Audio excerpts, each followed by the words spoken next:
Olá, você que nos acompanha. Começa agora o programa Assembleia Popular, edição número 365. As regras desse programa estão previstas na Resolução 839 de 2004, da Assembleia Legislativa de São Paulo. Aqui os participantes usam a tribuna para falar sobre assuntos de interesse da comunidade. Hoje, 20 pessoas se inscreveram. Cabe a cada um o tempo máximo de 3 minutos. O primeiro participante é José Marques da Silva. Bom, boa tarde a todos. Esse programa vai passar ao meio-dia, né? Na TV Alesp e em alguns canais das TVs fechadas aí. É muito bom para divulgar essa ideia e o que as pessoas vêm falar aqui.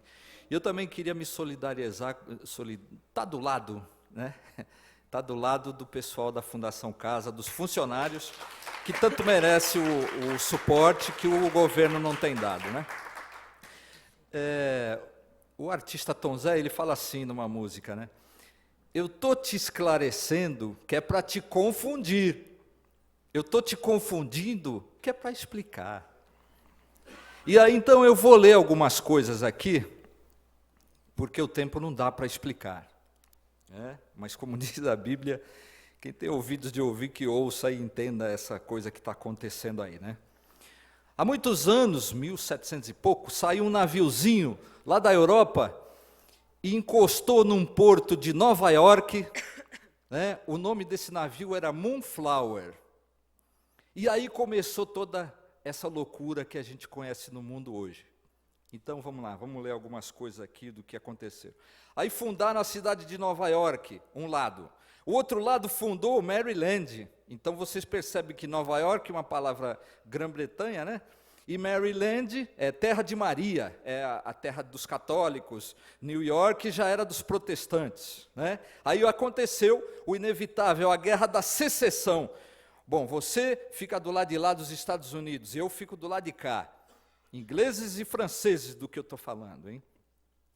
Na Idade Média, até o Martinho Lutero, as pessoas falavam um pouco mais o francês do que o inglês. Mas aí veio o Martinho Lutero, um protestante, o mundo aprende a falar inglês. No Egito, as pessoas falam francês, mas em Israel, a segunda língua é o inglês.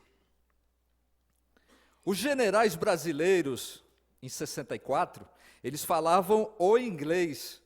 Já os padres que vinham da Europa para ajudar os comunistas, eles falavam a língua francesa. Espero que vocês acompanhem e pesquisem depois. Vou repetir isso. Os generais brasileiros falavam inglês. Os padres comunistas falavam a língua francesa. Quando eu estudava no ensino fundamental, ginásio, sei lá o quê. 30 segundos. Eu tinha o francês. Aí depois falaram assim, olha, agora vamos ter o inglês nas escolas. John Lennon, um inglês, dizia o seguinte, nós, os Beatles, né, somos mais famosos do que Jesus Cristo. Já o grupo U2, né, do Bono Vox, tal, não sei o quê, ele canta uma música que ele diz assim, eu clamei ao meu Senhor e ele olhou para mim. Para quem não sabe, o U2, eles são cristãos, tá? E o John Lennon era ateu. Essa é a divisão do mundo entre franceses e ingleses. Muito obrigado. Próximo participante, Marco Antônio Ascol. Bom dia a todos. Estou vendo que a plateia está muito cheia hoje, fico muito feliz. Aos telespectadores, um excelente dia. O que eu quero falar é o seguinte, resumir o quadro que nós estamos vivendo hoje.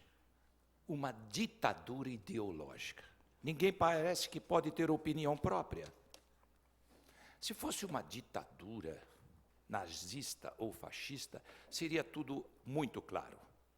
Você teria uma polícia como a Gestapo ou uma KGB te patrulhando 24 horas por dia, e se você falasse mal do regime, ou você seria preso, torturado ou morto num campo de concentração. Hoje vivemos uma ditadura ideológica. Ela se concretiza pelo relativismo. Todo mundo não tem opinião própria. Tudo é no relativismo.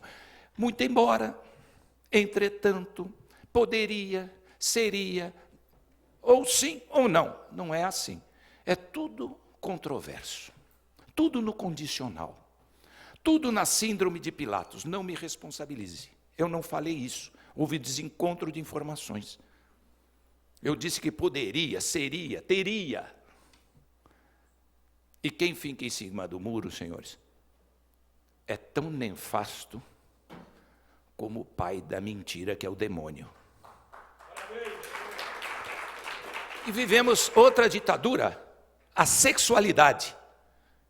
Todos os meios de comunicação em massa é sexualidade.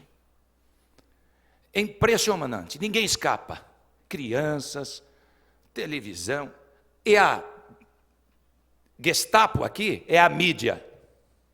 A mídia funciona nesta ditadura ideológica como a polícia, que qualquer propalação é avassaladora. E a outra ditadura é do feminismo. Fragmentação da religião, que era um vaso único, lindo, caiu, cada um pegando um pedaço. Você vira aqui na esquina, tem uma igreja. Fragmentação da família e fragmentação da política honesta. Boa tarde a todos.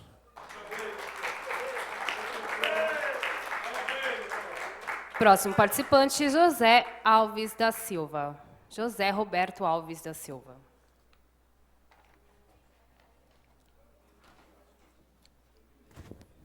Boa tarde a todos.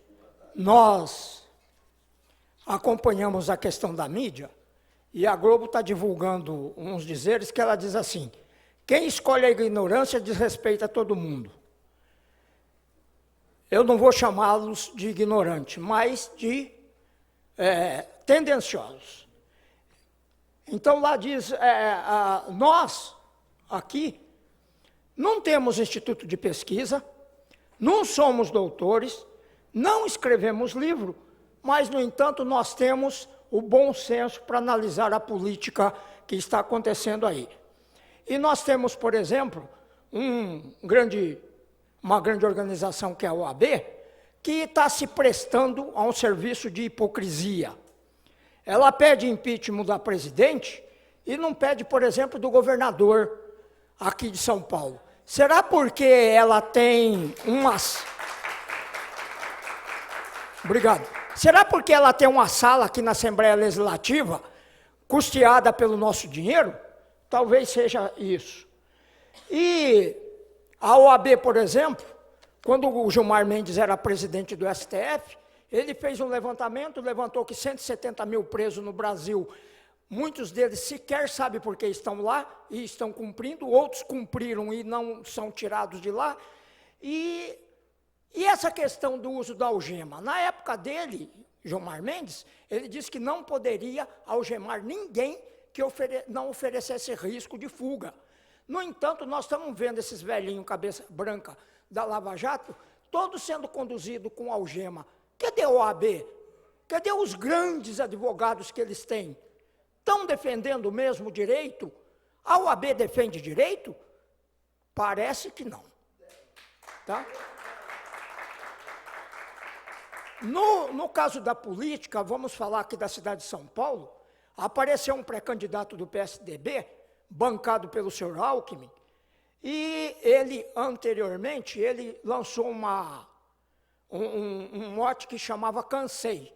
E ele dizia que sairia do Brasil, que deveriam sair, e agora se presta a ser cabo eleitoral do senhor Alckmin.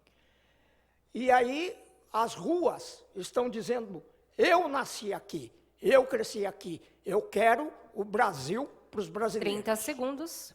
E nós estamos vendo o mercado financeiro querendo tomar conta do Brasil, porque está manipulando o mercado de ações e de dólar para desqualificar a economia brasileira.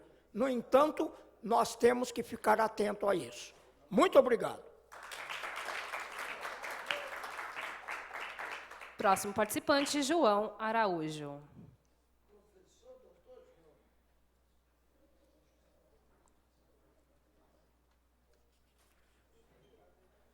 Senhores e senhoras, bom dia. É lamentável que estamos vendo no dia de hoje uma presidente eleita pelo voto do povo. Estão trabalhando, lutando como as piores feras do mundo para arrancar a presidenta, para que eles continuem no lugar dela, roubando, esmagando, acabando com a moral e a vergonha e a tranquilidade da nação. Eu sou um cidadão da Igreja dos Mormons, conhecendo um pouco a Bíblia. Eu vejo a confusão da Torre de Babel. Depois do dilúvio, depois do tempo, a população cresceu e o povo formaram uma torre, com medo de outro dilúvio, que eles queriam chegar até o céu com aquela torre, para na hora de chuva subir em cima da torre até o céu. Aí Deus confundiu a língua de todos eles. Hoje nós temos uma outra Babel em Brasília. Então eu falo, como membro da Igreja de Jesus Cristo, conhecedor das Escrituras da Bíblia, eu faço um apelo aqui ao próprio Pai Celestial. Como ele fez durante todos esses anos que existe esse planeta Terra, ele mandou emissários, profeta, orientar o povo. Quando o povo não obedecia, ele os destruía. Foi o caso do dilúvio, foi o caso da cidade de Sodoma e Gomorra, e a destruição da cidade de Israel, foi escravizada pela Babilônia há 70 anos. Então, hoje, com essa bagunça, com essa pouca vergonha que se instalou em Brasília, eu peço aqui ao Pai Celestial que faça descer sobre aquela Babilônia de Brasília, o mesmo que ele fez descer na Babilônia da Europa, de Israel, que confundiu a língua de todo aquele povo, que não souberam mais, um não entendia mais o outro. Que, Pai, faça descer como o Senhor atendeu o pedido do profeta Elias, quando estava diante do rei Acabe, o rei pagão, e 400 missionários dele lá, gritando, pedindo fogo para queimar o bezerro. Depois de 6 horas que ele gritava, Elias chegou e falou: agora quem vai falar sou eu. Joga água em cima desses bezerros aí. Jogaram os barcos d'água e falou: agora, Pai, eu sou o teu enviado. Eu peço que o Senhor mande fogo aqui, Pai, para queimar esse bezerro, para que todos esses pagãos saibam que o Senhor é o Deus criador desse mundo. E caiu o fogo e queimou tudo. 30 segundos. Eu peço ao Pai Celestial, nesse momento, quero que Ele faça descer, embaralhar a língua de todos aqueles acusadores, bandidos e ladrões, que não entendem mais nada, e deixa a presidenta ficar livre e tranquila, para que ela possa trabalhar, que até agora não teve um minuto de sossego. Muito obrigado. Próximo participante, João Carlos de Jesus Nogueira. Bom, boa tarde a todos. Meu nome é João Carlos Nogueira, eu sou advogado militante na Baixada Santista, só que antes de ser advogado, eu fui por 13 anos escrevente do Cartório de Registro Civil de Santos, da Baixada Santista. O que eu venho aqui me manifestar sobre inconformismo da Associação dos Cartórios, por conta de um projeto de lei federal, o número é 1775. Esse projeto de lei é incrível. Ele faz com que o TSE e o Executivo compartilhem informações pessoais que são contidas e guardadas no Registro Civil. O Registro Civil, como a maioria sabe, é o primo pobre dos cartórios. A minoria rica são os cartórios de registro de imóveis, tabelionato. O cartório de registro civil, infelizmente, ele tem uma vasta demanda de gratuidade, desde registro de nascimento, óbito, casamentos. Então, esse projeto de lei, por incrível que pareça, ele tem o apoio do TSE, mas exclui as informações eleitorais. Os senhores veem como é incrível isso, né? O cartório de registro civil, ele é um cartório extrajudicial, ele tem fé pública, os delegados registradores são competentes, concursados, a atividade registral é apoiada pela Lei 6015, que é a Lei de Registros Públicos, tem a correição de 6 em 6 meses pelo Tribunal de Justiça, segue os provimentos do CNJ, que é o Conselho Nacional de Justiça. Se essas informações, esses dados, gratuitamente forem fornecidos para o Executivo ou o próprio TSE, como vai ficar as informações dos senhores? Que fiscalização vai ser feita em cima das informações pessoais? Será que não vai ser comercializado? Esse que é o nosso receio. Isso que gera inconformismo. Dia 19/10, o delegado registrador representante da Baixada, seu Nelson Hidalgo Moleiro, ele esteve aqui numa reunião com o nosso presidente Capês, dia 19/10, e argumentou sobre esses pontos preocupantes. Realmente é um assunto temeroso, porque as nossas informações pessoais podem estar na mão de estranhos aí, de acordo com esse projeto de lei. Foi baseado 2 bilhões para esse projeto. Por que esse projeto, esse dinheiro, não é revertido para um projeto já em andamento do Estado de São Paulo, que 30 incluía segundos. o CPF no registro de nascimento? Seria excelente. Contém o CPF, é uma iniciativa ótima. Agora, esse outro projeto de lei 1775, com certeza é temeroso. E essa que é a minha manifestação. Encerrando aqui, gostaria só de mencionar a preocupação dos familiares do CDP de Praia Grande, que é lá na rua Serra da Leoa 300. Eles estão reivindicando um asfalto, porque no mapa diz que tem asfalto, mas de fato não tem. E um telefone público, tá? Muito obrigado pela atenção de todos. Próximo participante, Ney Oliveira. Boa tarde às coordenadoras do programa, à mesa, aos presentes e aos que nos assistem.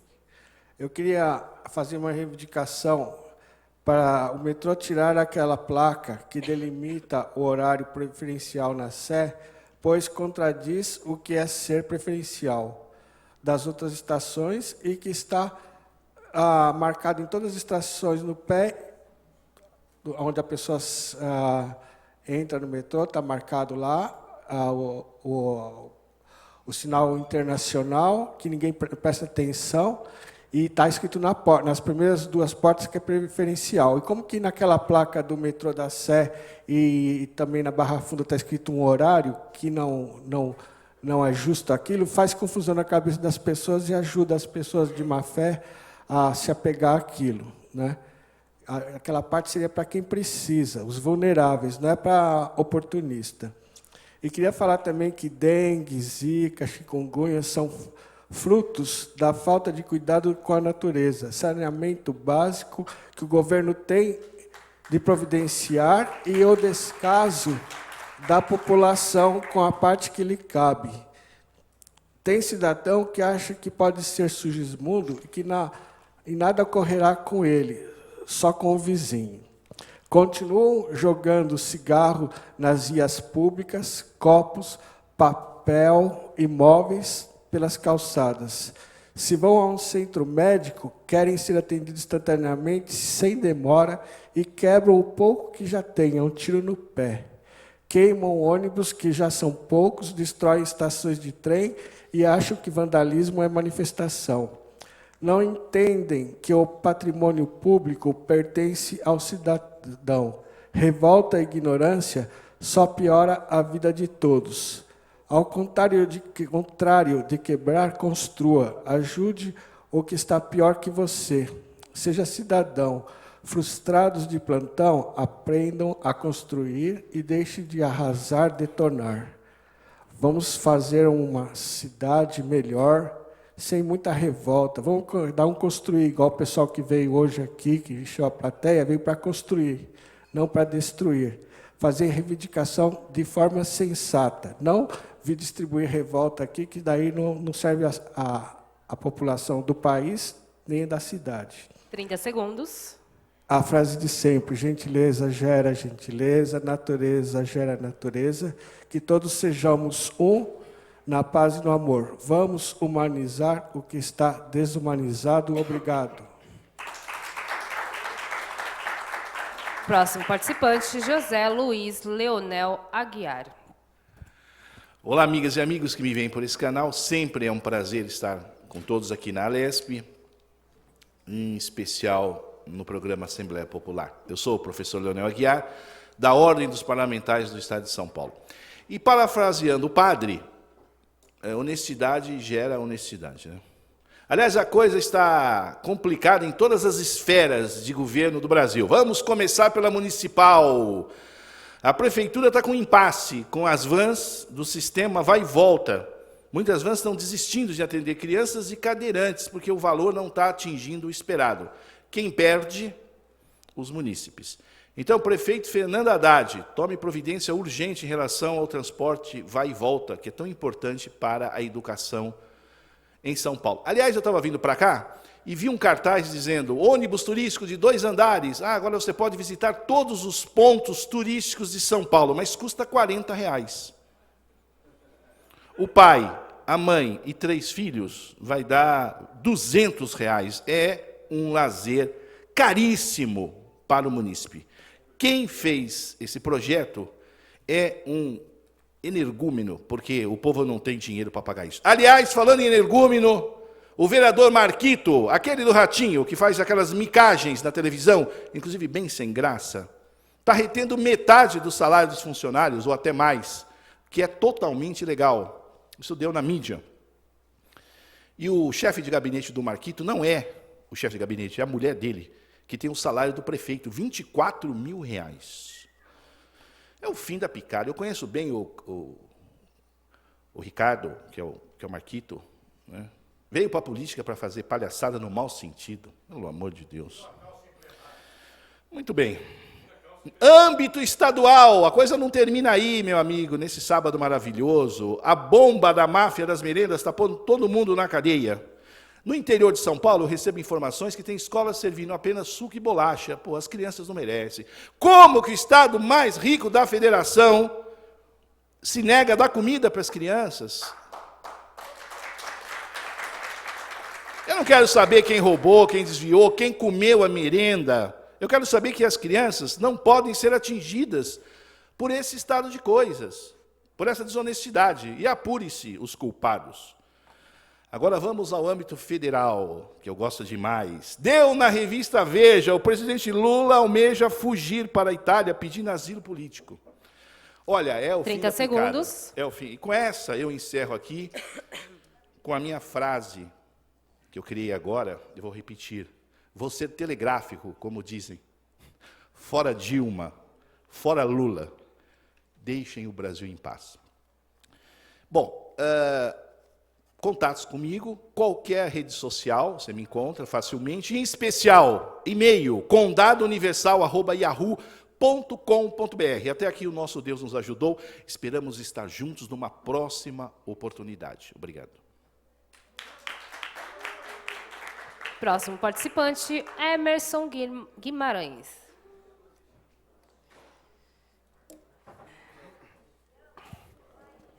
Boa tarde a todos.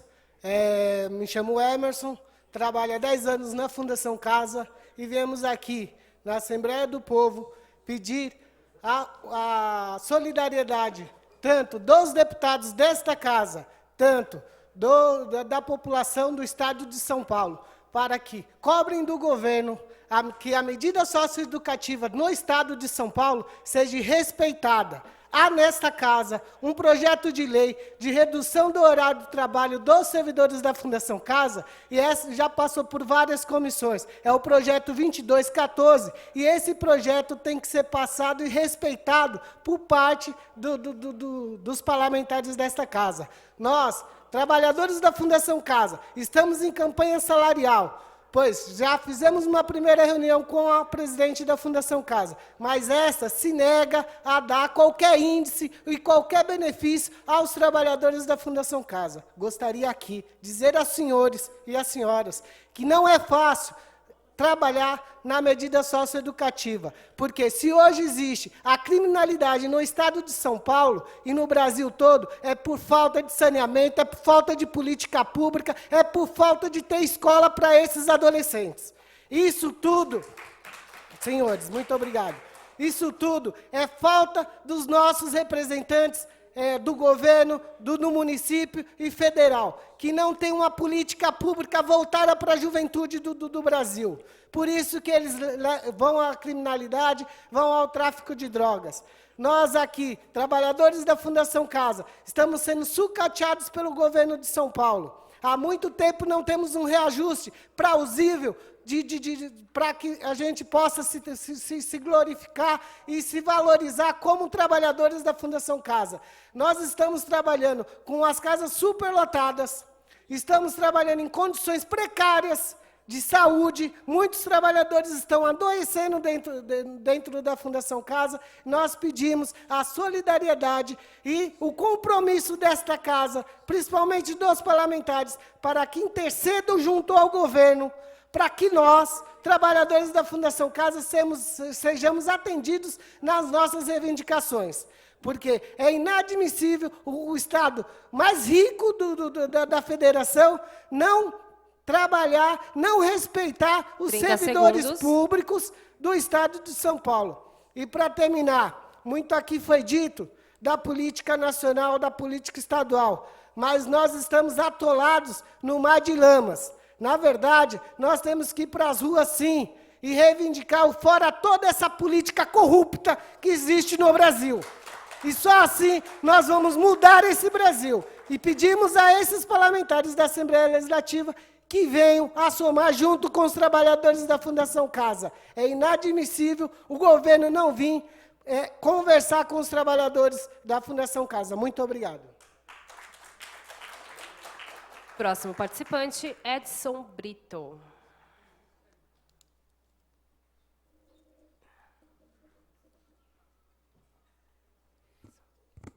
Bom, primeiramente, um bom dia a todos. E assim, a gente está falando aqui sobre Fundação Casa. Para quem não sabe, a Fundação Casa é a antiga FEBEM. O trabalho que envolve a Fundação Casa hoje é o trabalho da socioeducação. Poucas pessoas conhecem esse trabalho, poucas pessoas conhecem essa atividade. Até porque não é uma atividade profissionalizante ainda, profissionalizada legislativamente falando. Então, o que acontece? O profissional da socioeducação é aquele profissional que é voltado às técnicas de recuperação de adolescente em conflito com a lei. Quem são esses adolescentes? São aqueles adolescentes que dão trabalho em casa, são aqueles adolescentes que se envolvem com crime, são aqueles adolescentes que se envolvem com violência, e inclusive com crimes que envolvem também o crime contra a vida, né? Que é assassinatos, homicídios e tudo mais. E o nosso trabalho é exatamente esse, recuperar esse tipo de adolescentes. Adolescentes que muitas vezes chegam na instituição violentos, chegam na instituição sem nenhuma base de instrução escolar, sem nenhuma base de instrução e de formação como pessoa, de valor moral. E aí o profissional da socioeducação é aquela pessoa que se volta ao compromisso de ressocializar esse adolescente, ao compromisso de recuperar esse adolescente.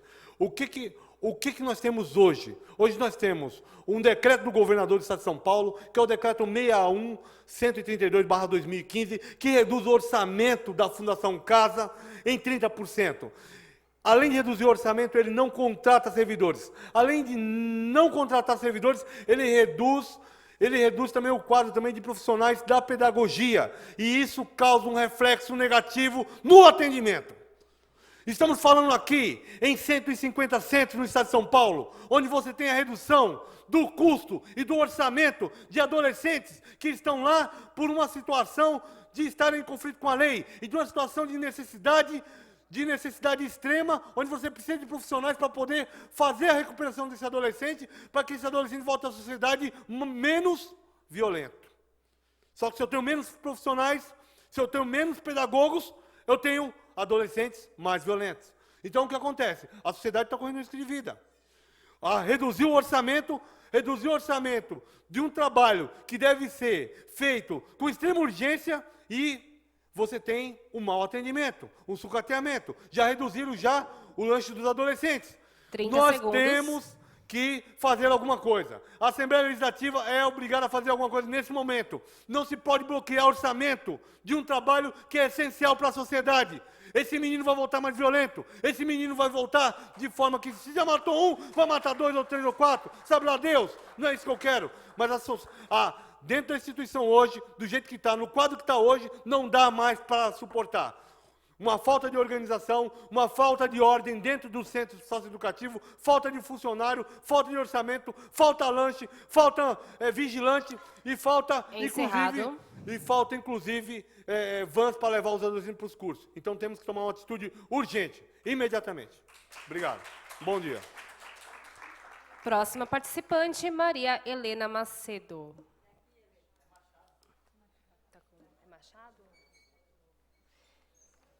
Maria Helena Machado.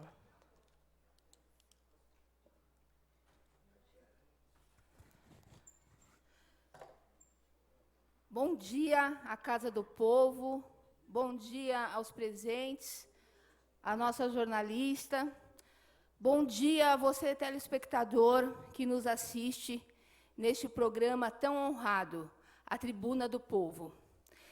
Sou sindicalista, represento o Citraenfa, Citcesp, sindicato que representa a categoria dos trabalhadores e das trabalhadoras da Fundação Casa. A Fundação Casa é uma política pública de altíssima complexidade, a maior política pública do Brasil. Nós atendemos, nos nossos centros de ressocialização, cerca de 10 mil adolescentes em conflito com a lei. Você sabe o que é isso, telespectador?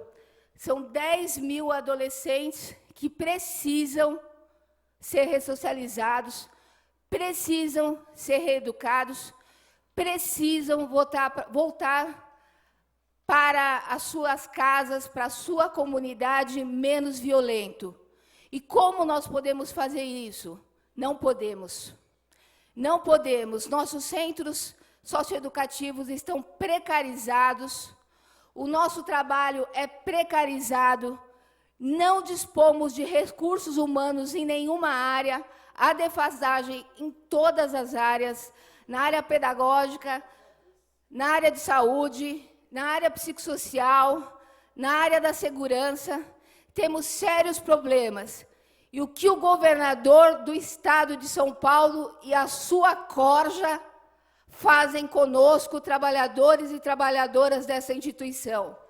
Eles debocham da gente nas mesas de negociação. Eles aviltam nossos direitos. Eles se recusam a nos dar um salário digno, a atender as cláusulas da pauta de negociação da campanha salarial 2016.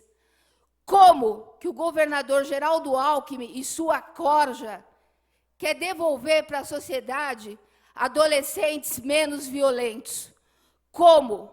Se ele não dá o mínimo de dignidade aos trabalhadores e às trabalhadoras que lutam na socioeducação do Estado de São Paulo. Exigimos salário, sim. Exigimos condições de trabalho, sim. Exigimos menos precarização nos centros de atendimento socioeducativo. Exigimos recursos humanos. Exigimos segurança nos nossos frágeis centros de atendimento.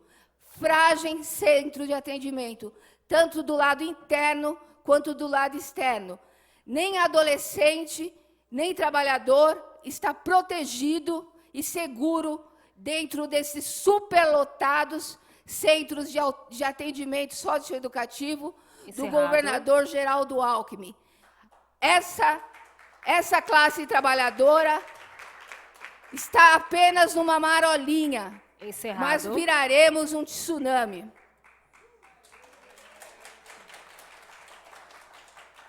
Próximo participante, João Sebastião Ferreira. Eu peço a gentileza, esquece que eu sou preto e feio, mas naveguem em minhas palavras. Falar aqui, depois dos oradores que me antecederam, é quase que impossível. Mas hoje, 2 de abril, está completando 52 anos que surgiu na pátria o bandidismo, a ladroeira, a falta de vergonha. E aqueles patriotas, portadores de sentimento, dessa energia que nos mantém nesse planeta, foi para a rua, foi para a luta, porque estava profetizando a desgraça que está espalhada, plantada nos cantos da pátria. E a companheira Dilma estava do nosso lado, junto com a gente. De pendurada, amarrada, sendo torturada. Dilma não fugiu da luta. Dilma suspirou junto conosco. Então, nós éramos felizes. Nenhum trabalhador morava em barraco que é proibido pagar do leiteiro. A juventude não andava pintada igual palhaço. Não. Os vizinhos conversavam, se entendiam entre si. Um chamava o outro para almoçar. Mas aí, os chamados ladrões, os demônios, que hoje querem derrubar Dilma e pedem a desgraça de Lula, que foi um instrumento deles, pedem para saírem do poder. E, gente, não pude estudar, mas o sistema não conseguiu me transformar em jumento adestrado. E nem conseguiu fazer comigo, e que faz com a maioria da humanidade, atolar lá no brejo, no lodo da pouca vergonha. Hoje está aí o crime, a juventude tem que roubar. Pessoas formadas na faculdade não sabem por que existe letra. Como existe letra? Não tem conhecimento de quando surgiu a geometria. Nada. Mas vem aqui falar, vomitar asneira. A Dilma tem que ficar, porque é testemunha viva da desgraça dos porões dos quartéis. Desses quartéis... 30 segundos. Farei o possível. Desses quartéis que sustenta até os ladrões de merenda de criança. Roubar criança, mandar dinheiro para a Suíça e deixar o povo morando em barraco, que é proibido pagar do leiteiro. Muito obrigado. Próximo participante, José Leonilson Queiroz.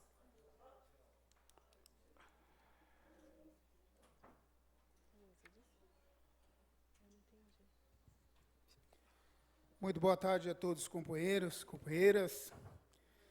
Mais uma vez eu vou fazer uso dessa tribuna para falar da defesa dos direitos fundamentais. Agradeço a todos os idiotas e imbecis que postaram um monte de ofensas no meu Facebook, porque assim revela realmente que o ódio ainda está entre as pessoas. Acham que esse país não tem ódio, não tem fascista, temos muito imbecil. O que eu falei foi uma coisa simples. Pediram a prisão de um ex-presidente por suspeita. Aliás, eles criaram 10 medidas de combate à corrupção. Entre uma dessas medidas está o crime, prisão por suspeita. Ou seja, vamos prender o camarada pelo simples fato dele ser suspeito. Isso é uma violação clara dos direitos. Tivemos agora, há pouco recente, a questão do Lula. Tá? Agora, o Lula tem advogados, tem toda uma estrutura jurídica, tem militante, e o cidadão comum. Tá? E você que abre a boca na sua rua para falar mal, seja de um subprefeito, de um governante, e alguém resolve prender você por suspeita. E só te liberar quando você confessar aquilo que não iria confessar nunca, porque não existe. Então, são verdadeiros idiotas. 10 medidas para combater a corrupção. Uma delas, punir a corrupção mais grave. As outras está liberada. Uma das medidas é prender o funcionário público que aceite ser corrompido. Ou seja, vão colocar pessoas disfarçadas, tá? E vão procurar o funcionário público. E vão falar, senhor, bate um carimbo aqui, ó. Você ganha quanto? Não, toma 2 milhões. O cara vai pensar, porra, estou ferrado, 2 milhões. Eu quero, toma um carimbo, então está preso. Quer dizer, é um absurdo. É cada coisa que se coloca. Tá? Aí você fala, eu sou contra isso. O povo, está vendo? É a favor da corrupção. Eu não sou a favor, é da hipocrisia. Porque os corruptos estão todos aí, bem conhecido do povo. E olha que não tem, coitado não. É tudo doutor, pós-doctor e daí para frente. Tá? Mas, lamentavelmente, eles preferem jogar o boi de piranha e esconder os outros. É o que estavam fazendo ou pretendem fazer. Quando se fala da revista Veja, aquela revistinha que é financiada pelo governo do Estado, que odeia o governo federal por tirar o patrocínio dela, essa revista aí é suspeita. Entendeu? É tendenciosa. Se você olhar, ela é um panfleto da elite, da burguesia, que querem colocar o Lula como um grande símbolo da corrupção do Brasil. Como se tirasse a Lula, como se tirasse a Dilma e a corrupção no Brasil tivesse acabado. Então, isso é uma vergonha, é uma hipocrisia. Hipocrisia da mais grave possível, porque vai cair em cima do trabalhador, é do gerador das riquezas desse país. Muito obrigado. Próxima participante, Juliana Gracioli. Bom dia a todos, bom dia mesa, bom dia pleno. Amanhã, dia 31 de março, mais um ano, infelizmente, da ditadura nesse país. E eu digo para vocês que a ditadura ainda não saiu dentro de nós. Ela não saiu ainda de nós. Nós temos sequelas dessa data triste. Queria dizer também que eu participei da Conferência de Direitos Humanos, todo mundo sabe que eu milito na área de direitos humanos, tá? E como delegada, eu faço da área do eixo racial indígena e quilombo. Infelizmente, as pessoas, quando falam em direitos humanos, a gente cria até inimigos, pessoas ocultas, que não sabem nem, não tem noção que seja direitos humanos, né? Pensa que direitos humanos é direitos humanos, só isso. Infelizmente, tem mentes que são curtas que só pensam isso. Mas lá, ontem, no dia, aconteceu uma coisa muito triste. Foi a pior conferência que eu participei na minha vida. Tinha até um promotor de justiça que estava dando risada e tirando sarro, estava escarnecendo da situação ocorrida de 2 dias. Nós ficamos até no hotel ali, pago pelo Estado, exatamente para que nós fizéssemos melhor. Pois acredite que, infelizmente, na Conferência de Direitos Humanos, os povos, a população mais vulnerável não foi contemplada. Não houve paridade. Os idosos ficaram com uma vaga, os indígenas ficaram com uma vaga, né? Os deficientes uma vaga. Os homossexuais, né? Os LGTB ficaram com 3, os negros ficaram com 3, ou seja, a única raça que tem no Brasil formadora é exatamente a negra. A indígena não é representada nada, ela não é representada na igualdade racial, não é racismo, não é secretário de justiça, em nenhum lugar. Não existe índio. Índio não existe. Aliás, a luta indígena não existe no país. Eu queria dizer também, tá certo, que esse promotor que deu risada, estava no crachá dele que era a organização. Eu falei que eu ia impugnar a conferência, eu ia fazer o pedido de impugnação. Ele disse, não, mas não faça isso. Eu falei, olha, meu amigo, se o Ministério Público coadunar com tudo isso, é sinal que o MP de São Paulo está um lixo. Graças a Deus que o Ministério Público Nacional, nós temos Débora Duprá, e o Janot está fazendo o trabalho dele. Mas o MP de São Paulo, sinceramente, muito tem me envergonhado. Ao começar aqui, um dos promotores de justiça e direitos humanos, que graças a Deus foi afastado, é da PUC, Pontifícia da Universidade Católica. Acredita que a faculdade católica, os alunos têm jogado até as cadeiras. 30 segundos. Tá certo? Por ficar loucos da vida do que está acontecendo dentro de uma faculdade católica. Pelo amor de Deus, eu gostaria que chegassem, tá, a Diocese, a CNBB, e verificar o que está acontecendo dentro da Igreja Católica. Queria dizer também que, com relação ao pedido da Dilma, gente, para tirar Dilma, para colocar 400 ladrões, ou 4.000 ladrões e Alibaba, pelo amor de Deus, sou a favor em todas as eleições diretas. Sabe por quê? Porque isso é um absurdo. Encerrado. Aliás, eu quero deixar bem claro, Eliana Calmon foi tirada da justiça porque ela trabalhou. Joaquim Barbosa foi escarnecido pela OAB. O pior cego não é aquele que não quer ver, é aquele que não consegue apenas ver ao seu derredor. Obrigado. Tchau para você. Próximo participante, Silvio Luiz Del Gildice. O tempo é dono da verdade. Assistam um filme, Uma Jornada pela Liberdade, de William Wilberforce. É um senador inglês que lutou 50 anos para acabar com os navios negreiros da África para a Europa. Ele fazia cruzar o navio da elite com o navio negreiro para eles sentirem o podre que significava o uso daquela mão de obra para a economia da Europa. E eu estou aqui e venho a essa tribuna há 12 anos, senhores, e coloco aqui os verdadeiros responsáveis para quem patrocina esse caos que existe no estado de São Paulo. Rede Globo, Rede Record, Revista Veja, Rede Bandeirantes, Rádio CBN, Revista Época. Estive em todos esses meios de comunicação, como estive aqui na Assembleia Legislativa, falando com 70 deputados, fiz presídios para o governo, meu pai era engenheiro de elétrica e hidráulica, e eu já denunciava, desde 2000, todos esses crimes que estão na Operação Lava Jato. Sofri atentado, em 2010 estive em Brasília, o dossiê foi parar na Polícia Federal, não só com os crimes das obras, mas com mais de 140 CPIs arquivadas nessa casa. Então eu lamento, senhores da Fundação Casa, como da Sabesp, como da área da educação, como da área de transporte, de segurança, nós temos um governador criminoso. Geraldo Alckmin é um bandido.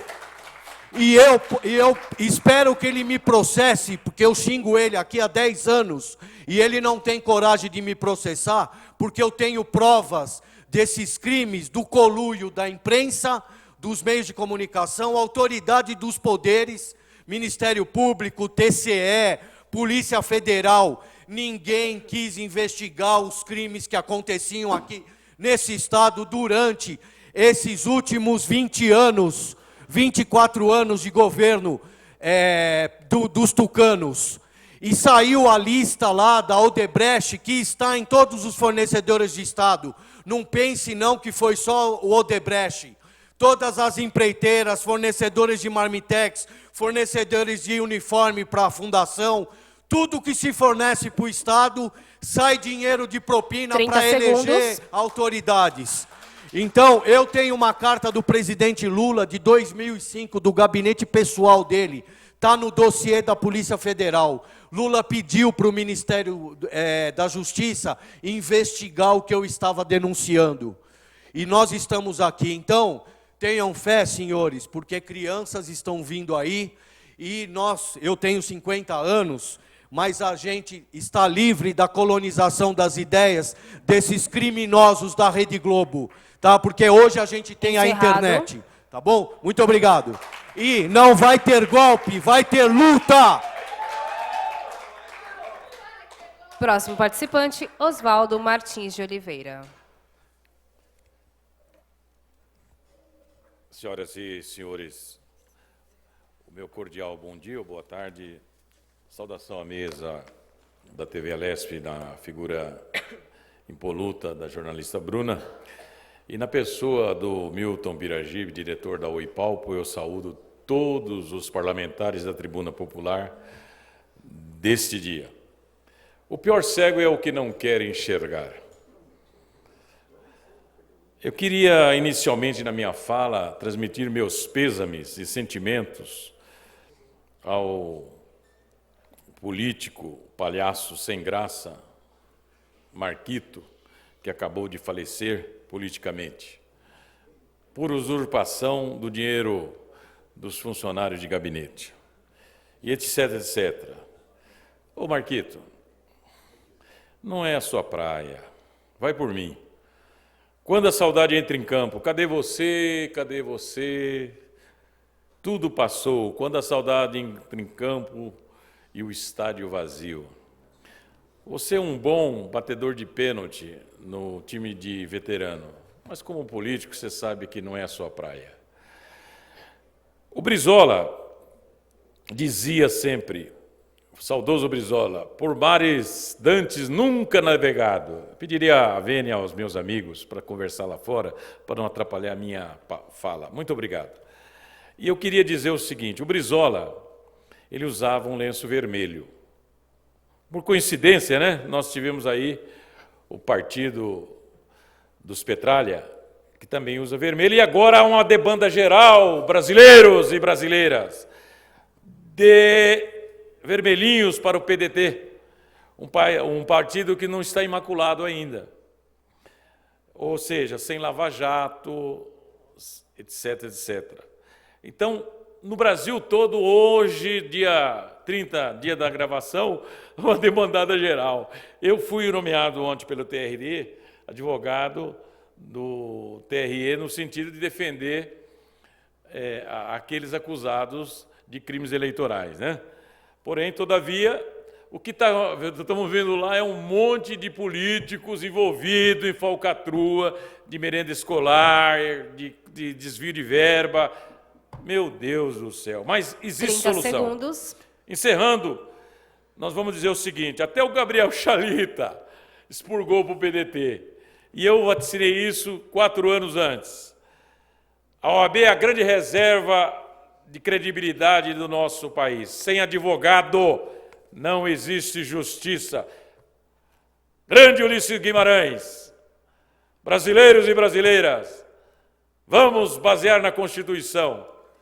Todo o poder emana do povo e em seu benefício deve ser exercido. Obrigado. Próximo participante, José Tavares da Silva. Boa noite, pessoal. Boa noite, nós. Bom dia.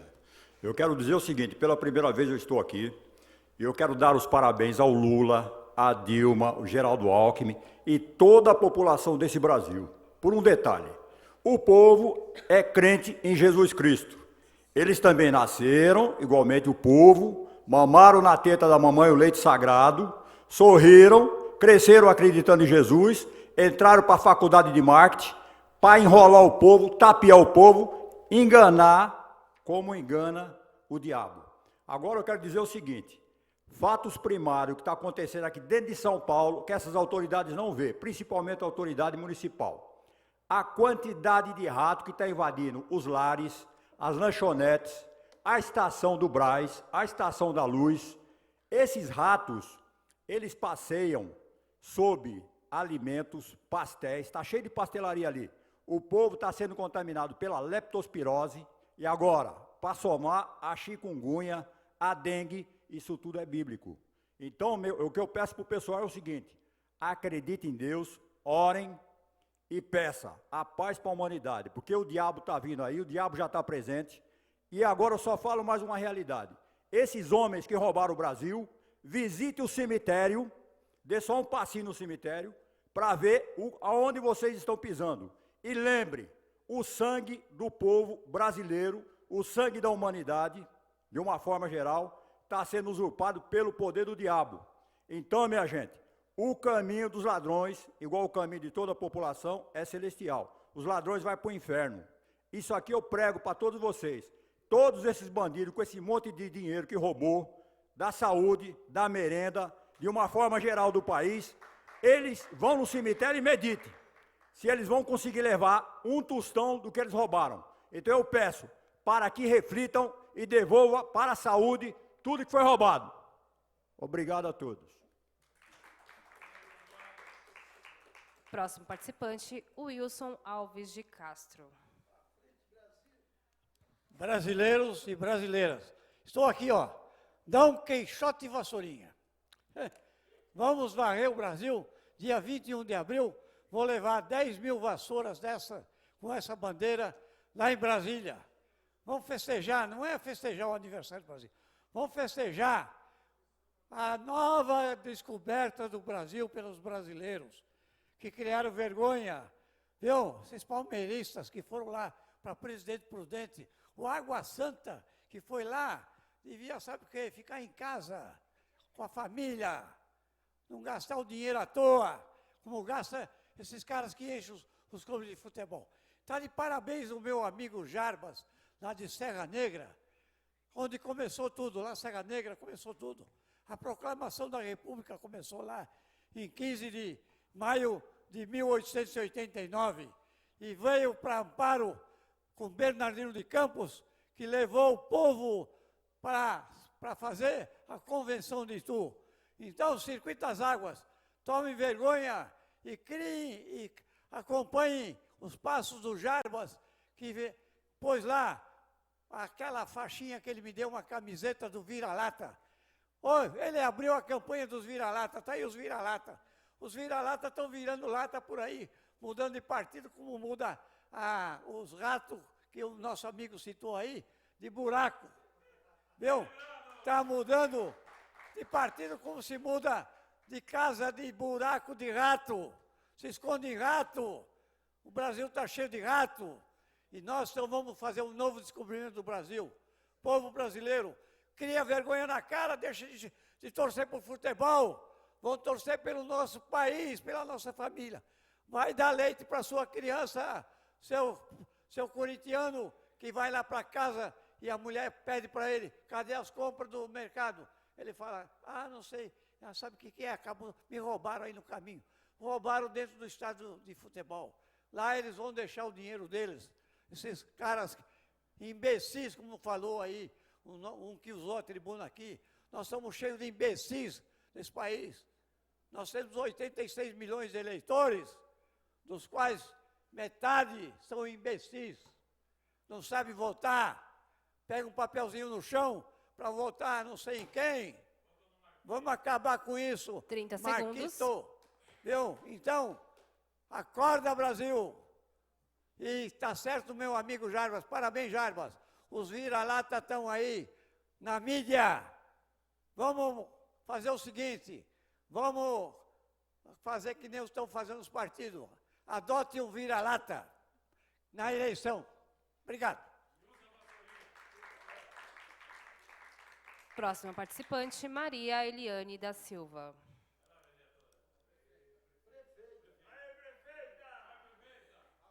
Boa tarde a todos, né? Como ele disse, varre, varre, vassourinha, varre também a sua e varre também a minha sujeira, né?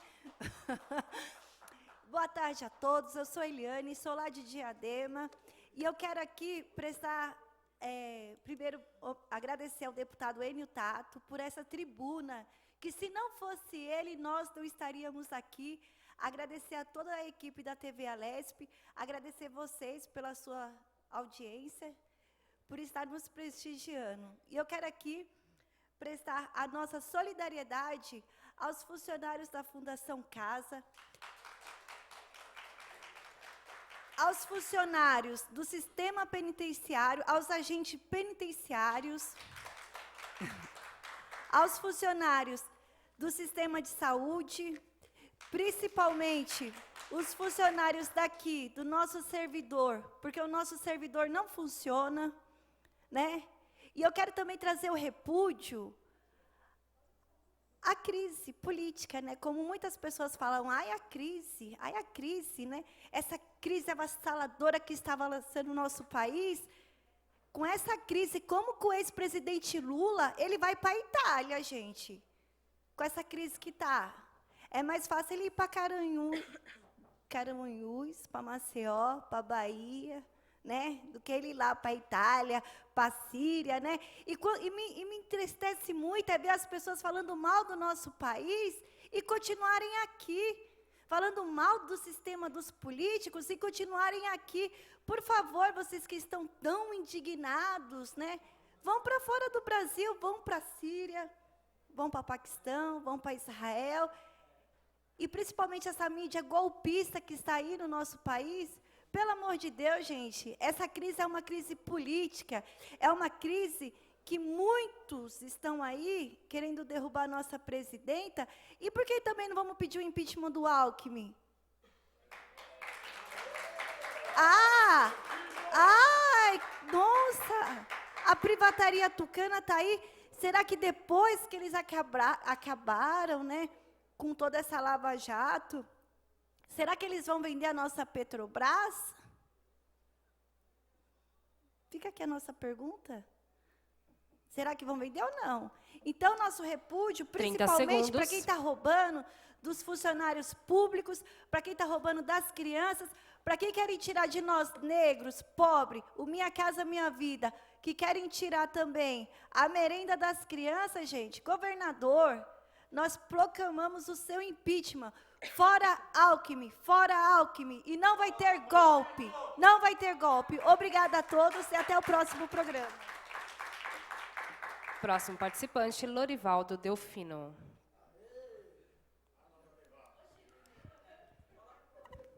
Boa noite, galera. Bom dia, boa tarde. Boa tarde, Bruna. Boa tarde, senhores deputados. Boa tarde, senhor Geraldo Alckmin. A gente não sabe dizer o que deve dizer, mas tem que dizer o que deve ser dito. O fato é, eu estou aqui na cara porque eu pertenço ao PMDB, Partido Maldito Diabólico Brasileiro. Sai Dilma, que eu coloquei lá, eu, o diabo, Ela ensinou o PMDB a fazer o que tem que ser feito, agora você vai ter como presidente o Michel, não precisa temer, e como o vice, Cunha, com 5 milhões na Suíça. Meu nome é Lorivaldo Delfino, palhaço, mas não como Marquito, mas não como Tiririca. Só falta agora a Tiririca também mostrar sua cara. Espero que não. Acho que ele não vai fazer isso. Mas, senhor Marquito, olha que coincidência macabra. Saiu do programa do Ratinho, me perdoa Ratinho, que não tem nada a ver com isso, mas de rato para se tornar um rato. 24 mil reais por mês, a mulher do cara, não tenho o que comentar. Senhor Marquito, vá para o inferno. Que bom que está aqui nessa tribuna hoje, pessoal da FEBEM, da Fundação Casa. Eu quero dizer o seguinte, nesse país, quem manda é o PCC. Nesse país, quem manda é o Marcola. Nesse país, quem manda é o bandido. Nesse país, vermelho é o sangue, mas usa o vermelho para fazer o que não deve ser feito. Senhor Telhada, o senhor deveria, em vez de deputado, o senhor como policial, o senhor era 10, como político, o senhor é lixo. Porque os agentes de segurança da Fundação Casa não têm porte de arma e nem armamento. Agora, senhores, só em São Mateus é uma média, há 3 anos atrás, de 80 menores detidos. Hoje, 2016, é uma média de 120 menores apreendidos. Não é, senhor Telhada? Sabe quantos vão presos? Nenhum. Agora, pasmem, de alho para bugalho, de alho para caramba. 30 segundos. Se você comprar um carro em um Palio no Cambuci, vai pagar o seguro de 1.800. Se comprar em São Mateus, 2.800. Quero dizer que com isso, você pega um menor, faz ele roubar o seu carro, você é pego como fraudador e o menor é apreendido, ele ganha R$100 por dia, 3 mil por mês. Leva a comida para sua mãe, para o seu pai, a família apoia, acabou a nossa nação. O bandido, na verdade, quem é? Somos nós, que aceitamos, acatamos, não fazemos nada. Senhores deputados, seus 94, pense bem nisso e com todo respeito. Encerrado. Vão para o inferno.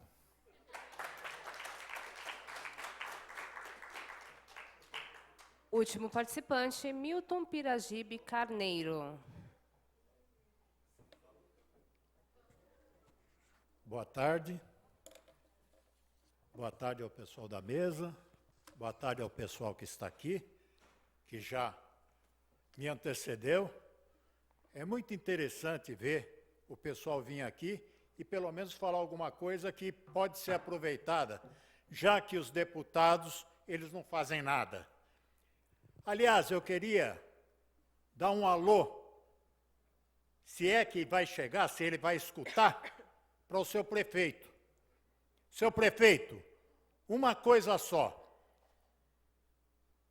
O fumacê que se fazia antigamente, antes do senhor, que fazia no Rio Pinheiros, no Rio Tietê, nas bordas aqui do Ibirapuera, e em outros locais, o fumacê, conforme um outro imbecil, desculpa-me falar de imbecil, mas teve um sanitarista que foi na Jovem Pan fazer uma palestra sobre o Aedes aegypti. E eu mandei uma pergunta para ele, por que acabou com o fumacê? Ele, como industrial de uma firma que faz repelente de inseto, ele falou que o fumacê ele era só 95% eficiente. Só dava 95% de eficiência. Não era 100%. Então, por isso que pararam com o fumacê. Essa é a cabeça do nosso prefeito.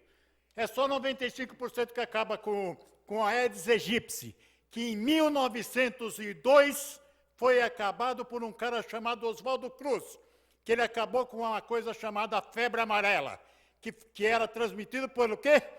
Pelo Aedes aegypti. Então, naquela época, um cara chamado Oswaldo Cruz, ele pegou e acabou com a febre amarela no Brasil, inclusive junto com o laboratório americano, ele levou a vacina contra a febre amarela para Cuba e para o Panamá, que o Brasil não tinha dinheiro para fazer vacina para todo mundo. Mas ninguém reconhece Oswaldo Cruz, porque é brasileiro. Eles vão atrás de coisa lá do exterior. Vão atrás de coisa que para eles ganhar dinheiro em cima. Que agora tem um montão de farmácia que vai distribuir remédio contra o Aedes aegypti. Agora, gente, a Argentina está acabando com o Aedes aegypti. Sabe como? Com árvores, com plantas, plantas, não é árvore, é planta de, como é que chama? Carnívoras. A Dionéia, por exemplo, eles estão distribuindo semente para o pessoal plantar para acabar com a Aedes aegypti. Aqui no Brasil, em Lorena, eles fizeram uma experiência. Eles plantaram crotolária. Encerrado. Só um minutinho só. Que não é que a crotolária mata o Aedes aegypti, mas sim ela atrai o inseto que acaba matando o Aedes aegypti. Tá, muito obrigado. Boa sorte. O programa Assembleia Popular é gravado às quartas-feiras a partir do meio-dia. Para participar, os interessados precisam se inscrever entre 11h15 e 11h45 no local da gravação. Auditório Franco Montoro, na Assembleia Legislativa de São Paulo. Avenida Pedro Álvares Cabral, 201, Ibirapuera. Obrigada e até o próximo programa.